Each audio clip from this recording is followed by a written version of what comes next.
ఆదిశంకరాచార్య అన్న గుర్తొచ్చింది నాకు. ఆదిశంకరాచార్య వర్సెస్ కామాఖ్యాదేవి అనేది ఒకటి మీరు తరచూ చెప్తుంటారు గానీ ఎప్పుడు కంప్లీట్ చేయలా.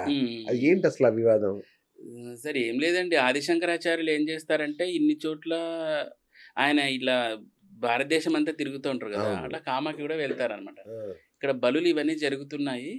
సో, ఇవి బంద్ చేయాలని చెప్తాడు. ఓకే. పంతులకు చెప్తే పంతులు మేము ఇవన్నీ మాతో కాదు అంటే, లేదు నేను అమ్మవారినే మాట్లాడతాను అంటాడు. హ్మ్. సరే అని చెప్పి ఒక అశరీరవాణి వినిపిస్తుంది ఆకాశవాణిలాగా. సరే శంకర నేనొస్తాను. నేను మాట్లాడతాను నీతో. బట్ ఇట్లాంటి ఒక కర్టెన్ కట్టు నా ముందర. నేను డైరెక్ట్ నేను బికాజ్ నేను యోని పీఠం. కాబట్టి అవును. నా యోని శక్తి నువ్వు చూడకూడదు. అవును. నువ్వు అటువైపు ఉండు. కర్టెన్ కట్టు నేను ఇటువైపు ఉన్నా. నీకు డౌట్స్ ఏమున్నా అడుగు. సరే అని చెప్పి చెప్పిన టైంకి అమ్మవారు వస్తుంది. వచ్చిన తర్వాత ఈయన అడుగుతాడమ్మా నువ్వు జగన్మాతవి కదా! అది కదా! ఇది కదా! మరి ఎందుకు ఈ ఈ బలి పూజలు ఇవన్నీ బంద్ చెయ్యి అంటాడు. నేను బంద్ చేయలేను శంకర ఇవి. ఎందుకంటే నేను శక్తిని. నాకు మెయింటెనెన్స్ ఉంటుంది. ఏం మెయింటెనెన్స్ ఇప్పుడు ఒక సీఎం వస్తున్నాడంటే ఆయనకు కాన్వాయి, ఆయన దగ్గర అసిస్టెంట్లు ఎంతమంది ఉంటారు. అవును. దానికో ఎన్ని లక్షలో ఖర్చు అవుతాయి. అవును. నాకు కూడాను ప్రేత్, భూత్ ఈ పిశాచ గణాలన్నిటిని నేను మెయింటైన్ చేయాలి. అవును. నువ్వు చెప్పినట్లు నేను బంద్ చేస్తాను. మరి వీళ్ళందరికీ ఎవరు చేస్తారు? Maintenance cost. ఓహ్! భూత్, ప్రేత్, పిశాచాలు వాటికి క్యారెట్లు, అవును. ముల్లంగులు తినవు తినవు కదా! గదా! అవును. రక్తమే తాగుతాయి. కాబట్టి ఈ బలులు ఉండాల్సినదే. అంటే లేదు దేవి, లేదమ్మా నేను చూడు నేను ఎట్లా చేస్తానో నీకు. నేను ఎంతో పూజలు ఇవన్నీ నేను చేస్తా అవును. కదా! ఇక్కడ కూడా నేను ఒక ఇది ప్రతిష్టాపన చేస్తానంటే అమ్మవారు చెప్పినంత సేపు చెప్తుంది. సరే చూడు. ట్రై చేయని చెప్తుంది. ఈయనేం చేస్తాడు శంకరాచార్యులు కూర్చొని సాత్విక విధానంలో భయంకరంగా పూజ చేస్తారు. 21 డేసో, 41 డేసో చేస్తారు. అమ్మవారు కూడా చూస్తా ఉంటుంది. చూడు ఏం జరుగుతుందని చెప్పి. ఆమె చెప్తుంది. ఇక్కడ ఇది స్థలం అందుకు కాదు. అవును. బలులే ఇక్కడ ప్రాధాన్యత. నువ్వు ఇలాంటివి చేయకూడదంటే ఆది శంకరాచార్య వినుకోకుండా చేస్తారు. చేస్తే లాస్ట్ రోజు హవనం జరిగేటప్పుడు ఎక్కడి నుంచి వస్తాయి సారండి దున్నపోతు, మేక, పక్షులు, గిక్షులు వచ్చి హవన కుండలో పడిపోతాయి. కొన్ని పొయ్యి అవి దున్నపోతులు ఉంటాయి కదండీ! ఆ బలిపీటకి ఇలా కొట్టేసుకొని చనిపోయి రక్తం అంతా ఇలా చిట్లుతుందనమాట ఆ పీఠం అంతా. అప్పుడు శంకరాచార్యులు ఉలిక్కిపడి లేచేస్తారు. అమ్మో! ఇది మామూలు పీఠం కాదు. ఇంత సాత్వికంగా 41 రోజులు చేసినా గూడా అనిమల్స్ అవంతవే వచ్చి రక్తాన్ని బలి చేసుకుంటున్నాయంటే this is not ordinary feat ఇది. Okay. This is the power of Kamakhya అని చాలా చెప్పి. ఒక విషయానికి సంబంధించిన క్లారిటీ వచ్చింది నాకు. హ్మ్.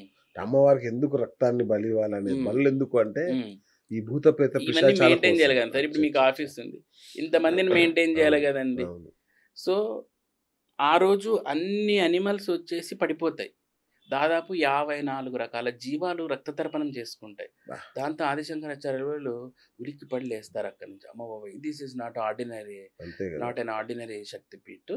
ఇక్కడ ఇంకా మనది మన ఆటలు సాగవు. సాగవు. కాబట్టి నేను సాత్వికంగా అక్కడి నుంచి అప్పుడు ఆ పీఠ ఇది చేశాను వదిలేస్తాడనమాట. వదిలేస్తాడు. ఓకే.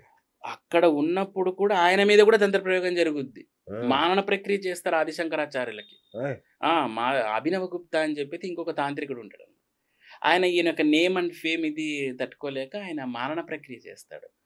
మానన ప్రక్రియ చేస్తే ఆదిశంకరాచార్యులకి భగరంధ్ర అనేది భగంధర అంటారు, భగరంధ్ర అంటారు. అంటే యానస్ దగ్గర ఒక రకమైన అవును. ఒక పైల్స్ టైప్‌లో వచ్చేస్తుంది. అది ఆయన్ను మారణ క్రియ వరకు చేసుకోపోతే మళ్ళీ ఆయన శిష్యుడు ఎళ్ళేసి మళ్ళీ ఒక దేవతను ఆరాధన చేసి కామాఖ్యాదేవిని ఆరాధన చేసేసి ఆ శక్తిని రిటర్న్ ఇది చేస్తారనమాట. సో, ఇదంతా మళ్ళీ వేరే కథ. రైట్. సో, కామాఖ్య అంటేనే తంత్ర, బలి.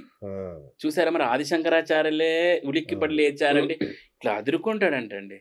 ఆ రక్త తర్పణాలకి ఇట్లా వచ్చి అనిమల్స్ పడిపోతుంటాయండి హోమగుండంలో సెల్ఫ్‌గా. అమ్మవారు నేను చెప్తే విన్నావా? పీట్ ఇది మామూలు పీట్ కాదంటే, అమ్మ నేను ఇక్కడ ఉండను. నేను వెళ్ళిపోతా అని చెప్పి అప్పుడు వెళ్ళిపోతా. థ్యాంక్ యూ గురుగారు. నిజంగా అంటే ఒళ్ళు క్లైమాక్స్ మాత్రం ఎరగదీశారు నిజంగా. నేను జరిగినదే. అందుకనే చూడండి సార్ మీరు అక్కడ ఆదిశంకరాచార్యులు అంత వెళ్ళినా కూడా ఎందుకు ఆపలేకపోయారు బలులు? ఇప్పుడు ఆదిశంకరాచార్య ఎంత ఇది మన అందరికీ తెలుసు. ఎన్నో చోట్ల 4 చోట్ల పీఠాలు అవన్నీ. మరి ఎందుకు కామాఖ్యలో ఫెయిల్ అయింది? This is the reason. ఇది చాలా మందికి కథ తెలియదు. శివకేశవులే ఒకటి చేసిన వ్యక్తి ఆయన, మామూలుడు కాదు కదా. సో అట్లాంటి ఇది ఎందుకు ఫెయిల్ అయినాడు ఆదిశంకరాచార్యుల గారు అంటే this is the main reason. Kamakhya Devi ఒప్పుకోలేదు. ఈ పీఠం అలాంటిది. కాబట్టి నువ్వేం చేసినా ఇక్కడ నడవదు అంటే ఆయన ఒప్పుకోకుండా వితండం చేసి లాస్ట్‌కి అవి ప్రత్యక్షంగా ఆ రక్త తర్పణాన్ని చూసి తట్టుకోలేక ఉలిక్కిపడి లేచి వచ్చేసాడు. ఇంక నేను ఇది చేయలేను ఇక్కడ ఎవరు దీన్ని అంతం లేదు దీనికి. సో ఇప్పుడు ఇక మనకేదన్నా కష్టం వచ్చింది అంటే కామాఖ్యకి వెళ్ళాల్సిందే. అంతేనండి.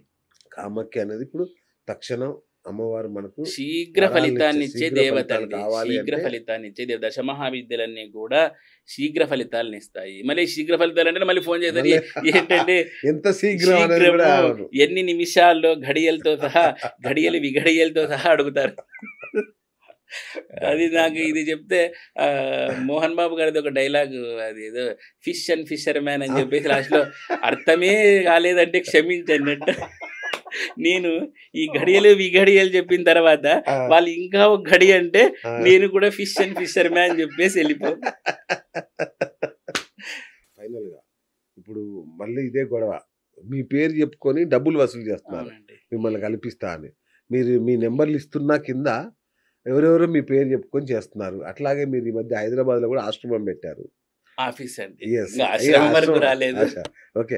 ఇప్పుడు ఈ కాలంలో గురువులు ఉన్నారంటే అది ఆశ్రమమే ఎలా ఉన్నా కూడా మోడర్న్ ఆశ్రమం అనుకోండి. తర్వాత మీరు మన యాగశాల గుత్తిలో యాగశాల పెట్టారు. వీటన్నిటి తెలుసుకోవాలి ఎందుకంటే ఇలాంటి ఫ్రాడ్స్టర్స్ వచ్చారు చాలా మంది ఈ అవునండి. మధ్య వీళ్ళకి. అందుకని మాకు కొంచెం అడ్రస్ డీటెయిల్స్ ఫోన్ నెంబర్లు ఇస్తే ప్రేక్షకులకు ఉపయోగకరంగా ఉంటుంది. సార్ నా నంబరు ఇప్పుడు కింద మీకు డిస్ప్లే అవును అవుతుంది. అవును ఇది దిస్ ఇస్ మై పర్మనెంట్ చాలు నంబర్ అంతే. ఇదే అనమాట. నంబర్ ఇస్తే సరిపోతుంది. 9666112291 రైట్ 9848998459 ఈ రైట్ నంబర్లలోనే ఉంటాను. నా పిఏ ఉంటాడు. వాడిది వచ్చేసి 9676046315. ఓకే. కింద ఇది వేయండి. డిస్ప్లే చేస్తాను సో వస్తుంది. ఇది అవును నాకు హైదరాబాద్ కొండాపూర్లో ఆఫీస్ ఉంది. ఓకే.